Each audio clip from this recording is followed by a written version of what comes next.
Saudações, gente bonita, Mestre Leider falando em Goiás, 8h30 da manhã. Me permitam entrar na casa, no escritório de vocês, por 10 minutinhos. Seguinte, nós falamos que os israelenses não têm vínculo com os israelitas, perfeito? Que inclusive já foram extintos há muitos séculos. Acho que a primeira coisa que eu preciso é de algo para vocês tomarem como referência, que é o seguinte: na Nigéria existe no sudoeste do país um povo chamado Yorubá. Esse povo foi submetido à escravização no século XIX e passou por uma diáspora. Foram para o Brasil, para as Antilhas e de lá para a Louisiana, certo? Nas Antilhas ficaram na ilha de Hispaniola, onde tem a República Dominicana e o Haiti, e claro, em Cuba. Parte dos que foram para a ilha de Hispaniola ficaram no Haiti. E aí, durante a Revolução Haitiana, os senhores de escravo que não foram reeducados para outro plano espiritual, levaram as pessoas escravizadas para outra região de outra colônia francesa, a Louisiana, certo? Então, mais descendentes de Yorubás foram para a Louisiana. Esses descendentes mantiveram suas práticas religiosas, com algumas pequenas diferenças. No Brasil, essas práticas são chamadas candomblé. Nos países de língua espanhola, Cuba e República Dominicana, são chamadas de santeria. E nas regiões originalmente de língua francesa, Louisiana e o Haiti, são chamadas de voodoo. Mas, essencialmente, são a mesma religião ancestral iorubá. Aqui no Brasil, no entanto, aconteceu um fenômeno muito interessante, que não aconteceu nesses outros lugares.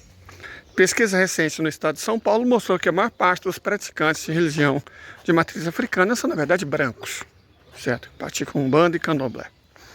Ok. Aí vamos fazer um exercício. Vamos imaginar que daqui a alguns séculos a língua iorubá, que se chama Nagô, seja extinta. E só fique na classe dos sacerdotes, pais de santo, mães de santo, somente essas pessoas preservem a língua iorubá.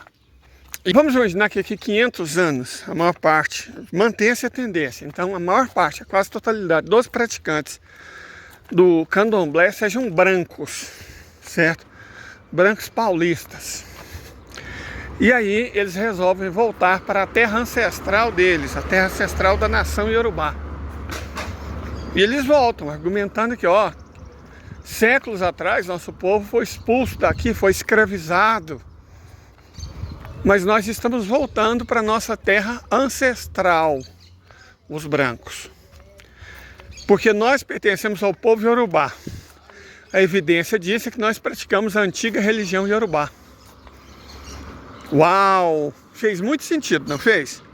Brancos, porque praticam a religião iorubá, pertence agora ao povo iorubá. E aí eles têm o direito de retorno, como se algum dia os brancos tivessem vindo do sudoeste da Nigéria. Mas eles têm o direito de retorno porque praticam a mesma religião. Isso fez sentido para você? Agora, deixa eu fazer outra pergunta. O conjunto dos praticantes do cristianismo se chama cristandade. O conjunto dos praticantes do islamismo se chama Ummah. Os países onde se pratica o islamismo, as regiões do mundo. E o total das pessoas é o Islã. O país da Ummah, onde há mais praticantes do Islã, é a Indonésia. E a classe sacerdotal, inclusive por preceitos da própria religião, os imãs, né? Eles sabem árabe clássico, o árabe no qual foi escrito o Alcorão.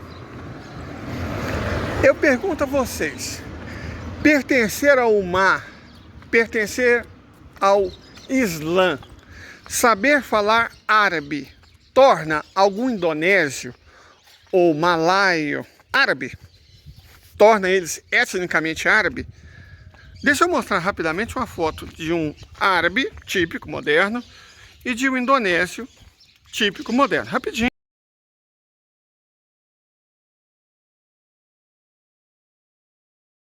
Pronto. Você me diria que um praticante do islamismo não má é um árabe? E que se um dia acontecer qualquer coisa, a religião deles de 2 bilhões de pessoas for reduzida a fragmentos, eles resolverem voltar para a terra da onde eles vieram, eles vão voltar para a Indonésia ou vão voltar para Meca? Eles são indonésios ou são árabes? Ah, mas eu sou muçulmano. Terra Santa é Meca e Medina. É de lá que eu vim. Eu, indonésio, porque eu falo árabe, pertenço ao Omã e pratico o Islã. Então a minha Terra Santa é Meca e Medina. É para lá que eu tenho que voltar. Eu, indonésio. Um povo cujas origens é o sudeste da China, no 3º milênio antes de Cristo. Isso fez sentido para você? Bom, eu creio que não fez muito sentido, porque não há sentido nisso. Agora vamos fazer o 3º exercício. Israel é o nome dado ao conjunto dos seguidores do judaísmo. O judaísmo foi uma religião criada pelos hebreus mais ou menos quando eles habitavam a Mesopotâmia. Eles não são originários, os hebreus não são originários da Mesopotâmia, eles são originários do Levante, uma região do Levante, né? O leste do Levante, chamado Canaã. De lá que eles são originários. Mas em Canaã se desenvolveu a agricultura pela primeira vez na história humana.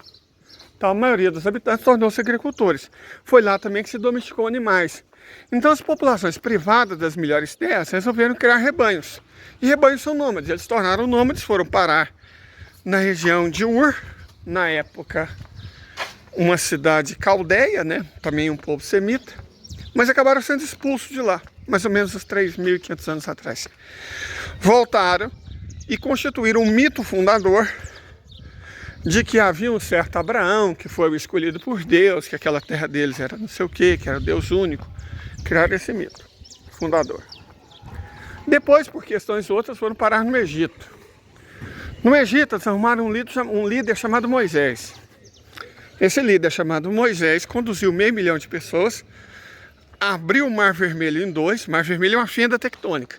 São 3.000 metros de profundidade. Eles desceram o penhasco de 3.000 metros, atravessaram 100 quilômetros, depois subiram outro penhasco da outra parede de 3.000 metros de altitude e viveram 40 anos no deserto da Arábia.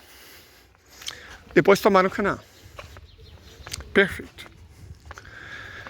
Aí você pode acreditar nisso ou não, mas os prosélitos da fé acreditam. O fato é que o povo hebreu foi extinto quando do cativeiro da Babilônia. O cativeiro da Babilônia não levou os pobres, os camponeses, levou apenas a classe sacerdotal, os ricos, os nobres, certo? Que ninguém carrega pobre. Pobre é deixado no lugar para pagar imposto, tributo. Perfeito. Essa classe ficou lá um tempo, Ciro Gomes resgatou eles, mandou eles de volta, eles reescravizaram o povo, obrigando eles a pagar tributo, fizeram o segundo tempo. Mas a língua do povo já não era mais o hebraico, era o aramaico. Aí surgiu a fase israelita, porque não eram mais hebreus, eram praticantes do judaísmo, o povo de Israel, então israelita. Mas até isso acabou quando os imperadores Tito e Domiciano encheram o saco dessa classe sacerdotal dirigente, expulsaram eles, né? E eles vagaram pelo mundo. 2000 anos depois, gente branca de origem europeia volta falando que aquela é a Terra Santa, da onde eles vieram. A terra de onde os brancos de olhos azuis vieram é a Europa, não é o Levante. Mas eles querem que se acredite que a religião do povo de Israel, o judaísmo, significa que é um povo. O praticante de uma religião se torna um povo. Isso fez sentido? Espero honestamente que não. Até.